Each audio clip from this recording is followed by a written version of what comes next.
decade and a half of doing that and spending the family fortune on that, he then sat back and said, what am I going to do now? How can I solve the world's problems? And then he invented the difference engine. Yeah. Now, the reason I bring up that fact, that self-imposed hardship, is when we talked earlier about the initiation. So it wasn't that he didn't think the world was worthy to be saved. He didn't know whether he was worthy to save the world. Yes. So for him to be worthy to get that information or allow his mind to think the answer, he had to put him through the test. Initiate himself. Yeah. So when we talk about the initiation ceremonies to come to Stonehenge, there would have been initiation replications or Stone Age versions of what Babbage did to himself would have happened on a level, but not just a single individual going, I've got some money, how am I going to work it out? Yeah. But in a probably a very sophisticated system full of laws and full of mores and behaviours to support the people through that process who were choosing to be initiated or had been chosen by a sign to be initiated. Yeah. So it's interesting that you have one person who creates his own initiation ceremony, who creates the computer. But imagine if you had thousands of those sort of people flying through Stonehenge year after year. And so thousands of people flowing through Stonehenge. That was one of my next questions I wanted to talk to you about, is who visited Stonehenge from the documentation? Okay, so from the documentation, we're told that all the Aboriginals from the north along the coast. Yep. So all up and down the east coast. From Tasmania to Bathurst is what I got. Mm-hmm. And Bathurst, I thought, was it's not just place Melbourne. There's an island up in far north Australia called Bathurst, that place. So as far north as you can go, as far south as you can go, along the east coast at least. But Slater also then took the leap from the hieroglyphics and said, well, if these are actually, here's a whole series of them, and they look like ancient Egyptian writing, then conceivably people came from far overseas as well. And he did also know that there were islanders in Fraser Island that had also mentioned that there was something there they wanted to see that was part of something they used to visit. Yeah. So there's memories of that, even in the 1930s. Yeah. And also the property owner said Aboriginal people came into and would pass through. So and would come to certain Aborigines seem to know all the time that there was something here. There was something there. But if it was this, looking at the size of it compared to other borer rings, to me it was built for a number, and also the other sites near it, which indicate that there was a landing place for ships. It seems as if it was built for a lot of people. And they found anchor stones as well. I know that was part of your talk. Yeah, the anchor stones. So in Egypt, you have anchor stones, and I'm sure they're not the only culture, but basically very simplistic anchors, which are stone, which is sorry. That's all right. Me moving my hands to gesture. You've got to gesture around the microphone. No, don't do that. I'm folding my arms. It's a Greek thing. A Greek, is it really? Yeah. That's me too. Patessos is my website's name. That's my okay. name. Well, Trufanos is actually my real name. Oh, there you go. Well, I was born Richard Patterson, which my dad's Greek Egyptian. Oh, okay. Yeah. Well, my family's from Samos. Oh, there you go. We originated from some island somewhere called Redcastle, Castellonica. Anyway, so there's Greek Egyptian background on my phone. Yeah, no, we talk with our hands, mate. You've just got to talk around the microphone. Thank you. So it seemed to be. I get that.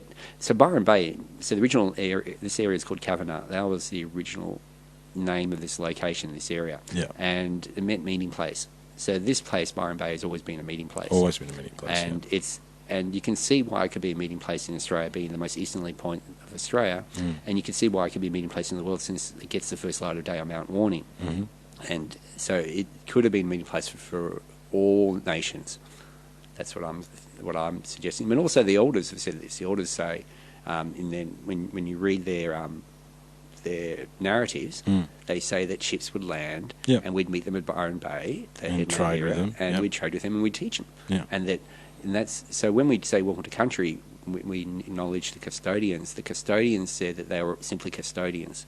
They didn't own the land. That nobody owned the land. No one could claim to ownership here. There was a place where you could meet, and there's a place where you shared information, and you shared crystals, and you shared knowledge. So it was a learning place and a place of communication, but it wasn't about owning or holding on to anything. Yeah, that's so interesting. I mean, there's the Gosford glyphs as well. I know there's that story down there. There's the glyphs in Gosford about the the prince that got bit by the snake and all that sort of stuff. Oh, yeah, the anchor stones. Yeah, the anchor stones. So 1890, 1895 maps show the position of the anchor stones and a boat, but a stone boat, a carving of, and the boat looks very much like an Egyptian longboat. Longboat, exactly. Yeah. And sketches were made in 1955 of it as well, when another expedition was launched on the site after the bulldozing from Lismore, from the Richmond Valley Historical Society. Yeah. And they noted that the owner said it had been taken away and it'd been broken. And I've heard different stories about where the anchor stones were taken, but they did exist in maps from at least two maps, 1892 or 1893, and then 1905. So very early on. And the drawings came from that, and also from the Richmond Valley Historical Society from narratives. And the ballast still exists today? Yeah, the ballast is still there. Yeah, and some spiral stones and stuff like that. I know you were showing some of that stuff. Yeah, along on a diagonal, so southeast of where Australian Stonehenge is towards the coast, on a river that runs parallel to the ocean.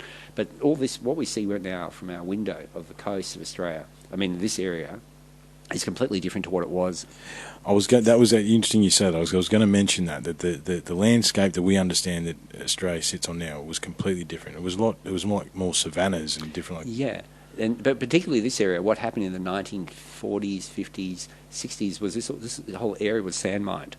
So they dredged all the sand here and destroyed sand dunes and changed the entire landscape of the coast for gold.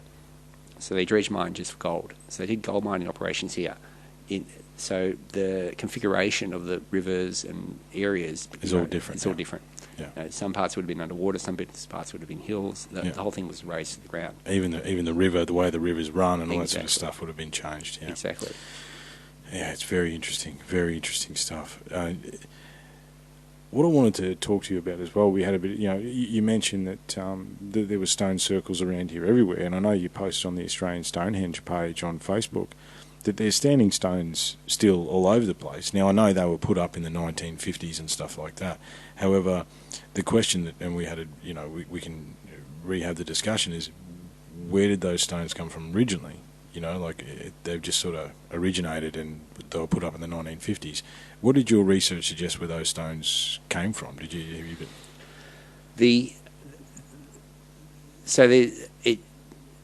There were many stone circles. So when we look at the standing stones that have been placed around on properties, in front of churches, in front of schools, all around this area, you've got different levels of placement. In the 1980s, there was a whole bunch of new placements. Yeah. During the build of the new freeway, more stones were moved. In the 1950s, stones were moved, and in the 1890s and the 1870s, stones were moved. So any stone that we see that we see in the front of a church, say now, that's here around here, conceivably could have come from any one of those stone circles. That's the thing. Where are the stones for the Australian Stonehenge? Well, there are different stories on that. Stephen Evans Strong say they found the stones, and they say they found them. That's their claim, and that they just need to get permission to get them and put them back in the site and activate it. Okay. But I don't know whether they're the stones, because I also know there's properties south of here that have giant monolithic stones that are 10 metres high. That one fellow has even made a thing called Stonehenge.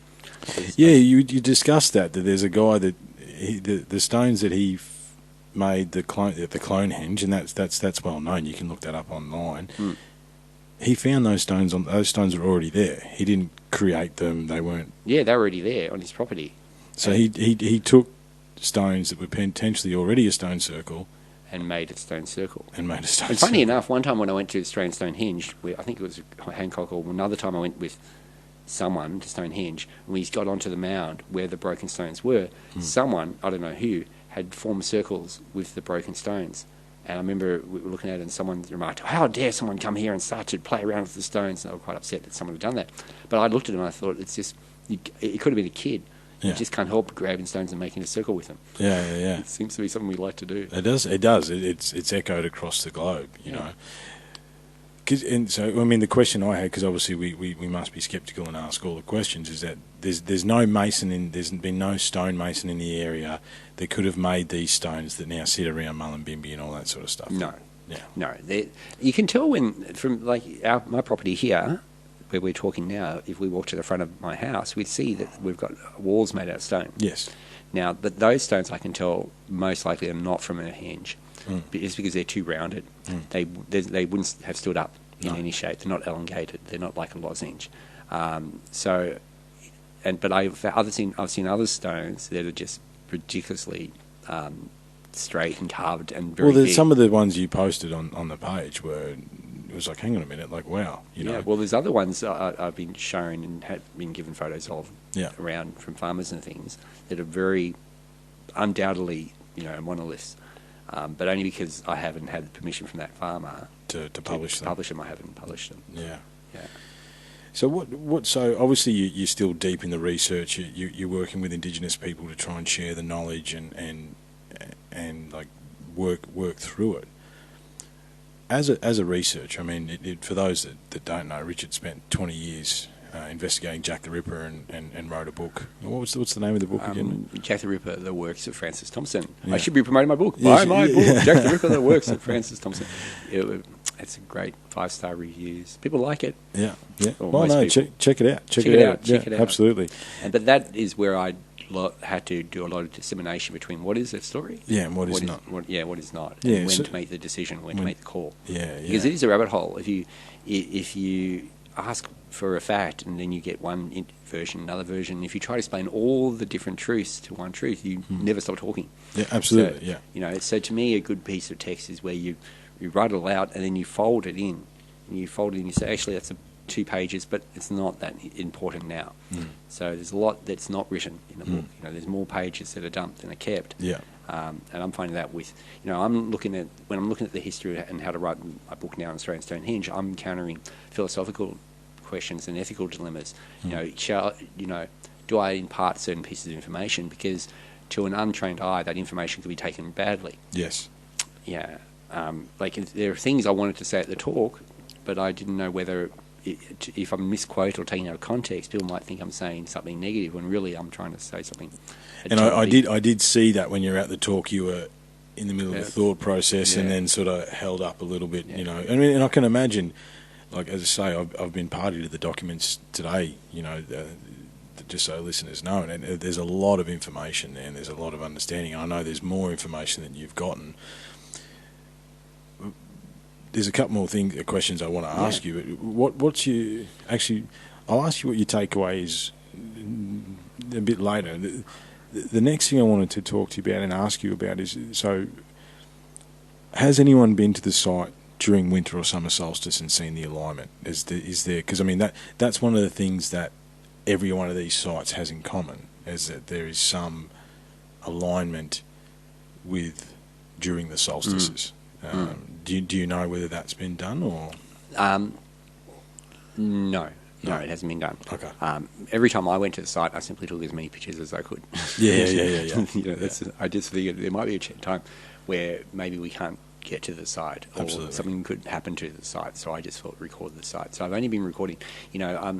I as you know, I've died 3 times. Yes. Okay. So I have I could switch on something, you know what I mean? I could go there and feel for something, but I don't think I want to waste my time if I got a camera. I'd rather you guys see a photo and make up a decision than me say, hey, guess what? I had an interesting experience. Yeah. So there's certain types of researching that I really would want to do, which I haven't had a chance to do on the site. Sure. I have used stellar software, astronomical software. Yep. In relation to the site to see where the sun rose and where the sun set, and also where it lines up with the pyramids and trying to connect it to other, to see the basis of the claims, because I actually know where the site is and its orientation. Yeah.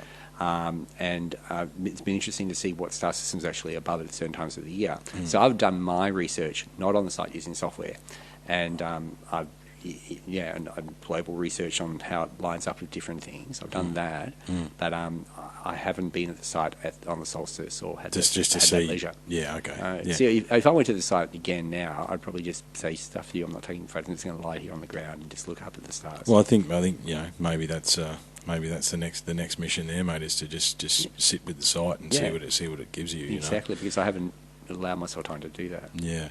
So talking astrologically, obviously you can see in the documentation that the Pleiades is represented in the documentation, and obviously the Pleiades is something that is represented in Indigenous rock art and Dreamtime and story all over Australia over and over and over and over and over again. What other interesting astrological things are about that? You know what I mean? Is there anything else? Well, I find it interesting that so we know about the rainbow serpent. That's commonly known. Yep. And that's one of the things I think was always around. You know, when I said about the changing culture, I think certain things just stuck, and one of them would have been the idea of the rainbow serpent. And what's interesting is when you look at the segment of the stones that are meant to be the tree of life, that the tree of life we know in Western tradition as the Hermetic spiral, yes, the DNA spiral. Yep. Or, you know, you've got the winged staff, which is the winged staff and the snake. Yeah. And so what's interesting is this the nebula of the serpent, which is in Orion's belt, where it's Orion or whatever in the ancient Greek myth, wrestling with the serpent of knowledge. Yes. To cure and find healing, that astronomical constellation is directly above Stonehenge. And now this is the thing, I don't remember whether I did it on the equinox or on the solstice, which one I did, but I did do it at an important time of the year, one of those when I checked, just to see if I just put in an equinox and solstice, what will get above me from the Stonehenge location. Yeah. And directly above it at the pinnacle, the azimuth of the sky, is where you have the serpent, the serpent constellation, which is this twine serpent constellation, which is one of healing. Which I find interesting. That's fascinating. That's fascinating. And also, it's interesting that we do have the Pleiades, which is the Seven Sisters, and the Bundjalung.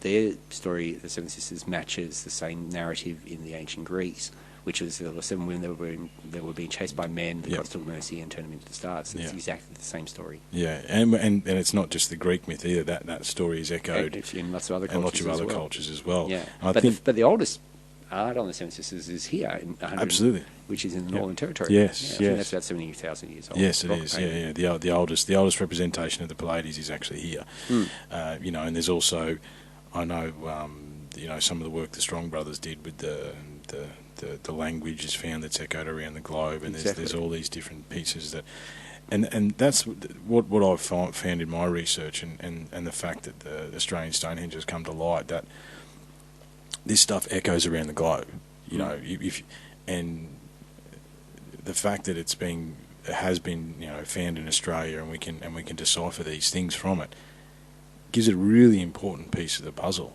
Yeah, I think so. You know, I think and potentially the most important. And I think, you know, we talked about, you know, where's the evidence? Australia, like the rest of the world, was not left apart by these cataclysms that affected everywhere, you know, and we don't understand that. And especially, you know, one of the things we discussed when we were on the Gympie Pyramid was that the changing landscape of Australia, that, you know, there's floods, there's cyclones, there's fires, you know, all these things affect the landscape. But Australia is a very dynamic environment, regardless of the destruction that the white man has done since it's come here.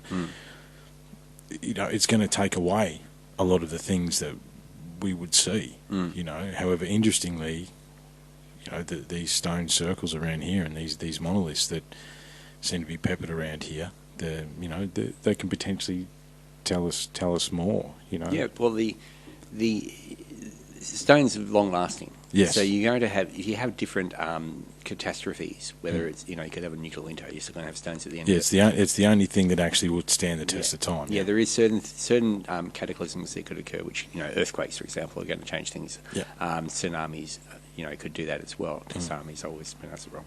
Those big waves. Yeah. There are certain things that could shift stones around, but as timepieces go, as a way of recording things, you can't beat stone. You can't beat stone. Yeah. So, what's some of the? I know we've been trying to stick to factual and stuff like that. What's some of the left field things that you had thoughts on that may not be factual but maybe theoretical that you've been learning about Stonehenge? Okay, so. Total theoretical. Yeah, total theoretical. No factual. So we're just playing with ideas now. Just playing with ideas. Okay. So it's my idea that that Australian Stonehenge existed, that it related to other sites around the world. Yep. And I think it related to sites that we see as significant, that aren't just because they survived, but they survived because we saw them as significant. Yes. So therefore, it's not the very few. Even though lots of sites have been destroyed, not so much that we can't put the pieces back together and begin to see it pointing to a story. Yeah, the pattern is emerging. The pattern is emerging. So as you've seen on my research about how we have these weird coincidences with the English Stonehenge and Australian Stonehenge in location. And is there a ley line that connects those two? Have you done that? I've looked at lots of different ley lines, and I've only seen one ley line that does connect to Byron Bay and the rest of the world. Mm-hmm. But because I've only seen one, I'm not publishing it. You can't correlate. You need more than one point of evidence too. Exactly. But I know there was a picture you put up on the talk, but you skipped through it very quickly. It lines up with the English Stonehenge, is that? Yeah, well, I don't even think I'd got to that point at the point of research when I was giving the talk. But yeah, if you go in, so you've got the boomerang shape, which is essentially what the Stonehenge was. Yep. So you've got the two circles. The two circles, and then it meets at the top. And it meets at the top. That's right. And so it's a concave curve, okay, like a womb type thing. If you stand in the centre of the half circle and you look outwards from that centre of the half circle, that's where you stand when you look forwards at Mount Chilcotin and the other two mounts behind it, which are the hills here. It's actually not a mountain, but Mount Chilcotin's a couple of metres off being a mountain. Yeah. But if you look at those hills from that position, just outwards, so you're not trying to, it's a direct bearing, you will look at the hills that look like, that I was showing in the photos of. They look like the Great Pyramids, Look like the Great Pyramids. But the thing is, you're not looking directly west, you're looking more northwest. Mm-hmm. And if you follow that northwest line around the globe, most of it's ocean. Yes. But if you just keep it going in a straight line... Yeah, you just keep going in a straight line. You'll get to the English Stonehenge. Funny enough, if you, at the location of Australian Stonehenge, and you dig directly downwards, you'll get to the English Stonehenge. And the Australian Stonehenge is essentially a cup shape, letter C. The English Stonehenge is essentially a cup shape, the letter C, from the old diagrams. So you had a circle with a cup... there's a circle in that. Yeah, because there's the circle in the outer circle, and there's another outer. That's right. There's like a number of different circles, but the centred one was a half circle, which pointed to an avenue, and that half circle, that avenue points. If you follow it all the way, you just get on that avenue and just follow the same bearing. You'll get to this Stonehenge, which is interesting.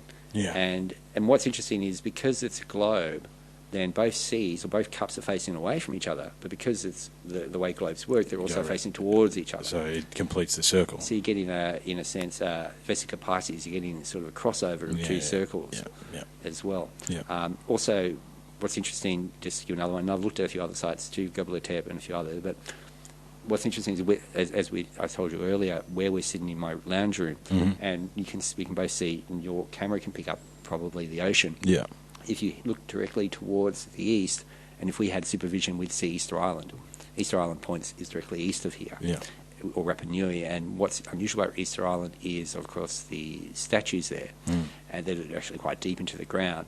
There are about 1,000 of these statues, and they all point inwards into the island around villages. But 7, and which the Easter Islanders call females, and those 7 are facing near the coast, pointing directly westward, directly towards Australian Stonehenge that holds the stones of the 7 sisters. So theoretically, we are looking directly at the 7 sisters of Easter Island, which are looking directly at us. Yeah, well, the sun sort of goes over their heads and shines towards what they're looking at, which is Mount Warning and Byron Bay, and where Stonehenge would have been with its.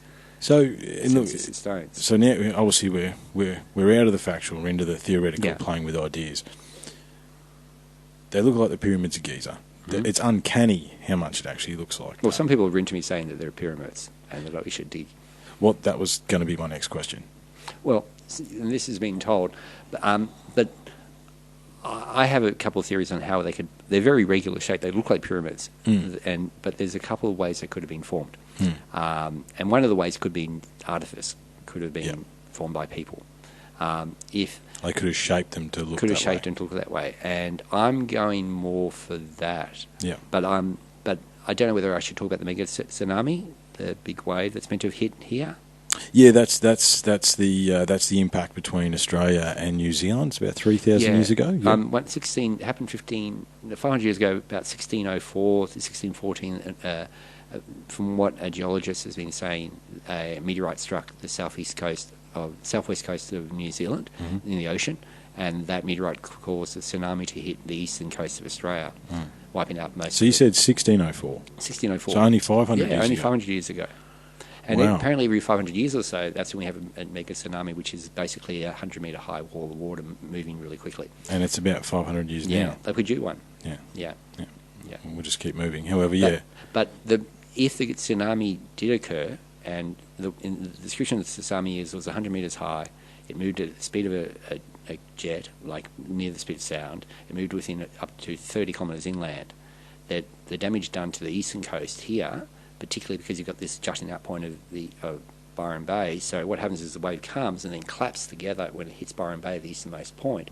So you've got not only the forward trajectory of the wave, but coming in left and right as well now.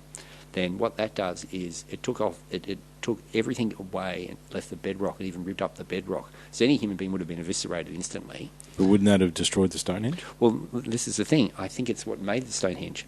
Because I think what happened is this.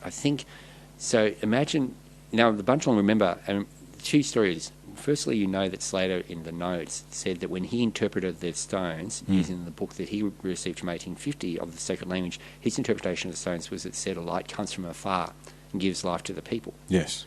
If you talk to the Bunjalong, they tell you that they've also got a story where the light came down and that's where their people come from. Okay, it's the idea of a light being the herald from the stars, being where they come from. Now, that's obviously gives a great narrative for the idea of extraterrestrials, of course, and people have been talking about that. But that light that they talk about in their narratives and the idea that they came from a disaster, that they weren't here, makes me think that they could be talking of the impact. So let's look at the results of this tsunami, if it did occur, based on and I've got this on my website, going through the scientific notes of this fellow, this geologist. So if you have this wave striking near the speed of sound, and it hits the easternmost point of Australia where it juts out, and it's unusual where not only do you have a coast that juts out, as we have in Byron Bay, but also the proximity of the mountains are very close to the coast. Yeah. Okay, so it steadily rises. So the impact would have been very great here. That what would have happened if you were an Aboriginal person and you lived around this area, you'd just be dead. Okay. If you survived the tsunami, you'd be surviving that only because you're up in the mountain, and you'd be on the other side of the Caledra, because we're on the outside of the Caledra, which forms Mount Warning. So if you were on the protected side of the Caledra, you would have just got hit by a blast of wind. Okay, so maybe that would have been enough to wipe a few people out. But if you came down from the mountains, because the water would have been around for about 3 weeks, so when the water finally leaves and you come down to here, what you would have seen is an unrecognisable moonscape.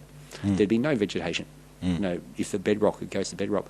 But what happens when you get a wave and you make it hit at a point that's jutting out, the wave slaps together. And when you have that happen, you end up with oscillations of water. Yeah. So, you end up with those maelstroms.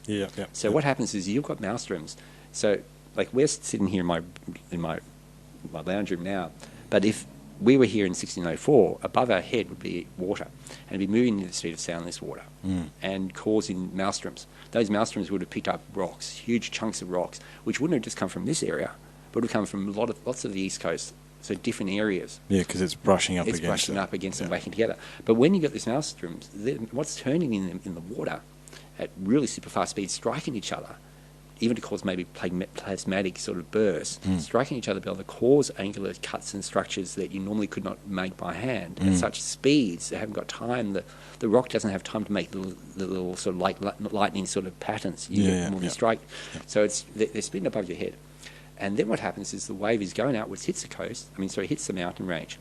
When it hits the mountain range, it then stops. And then it comes back again. Yeah, it draws back. As it draws back and hits the maelstroms, that neutralises the maelstroms. So suddenly these whirling stones that have been cut drop. But as they drop spinning, and they drop like darts, boom, boom, boom, boom, into the ground, like stalactites, like monoliths into the ground in these circles. And then if you look at the line between both stone circles, that from the map, the line's slightly curvy, like a wave. And that would have been also a line of debris. So I think what happened is the Aboriginal people were like, they come down, their entire society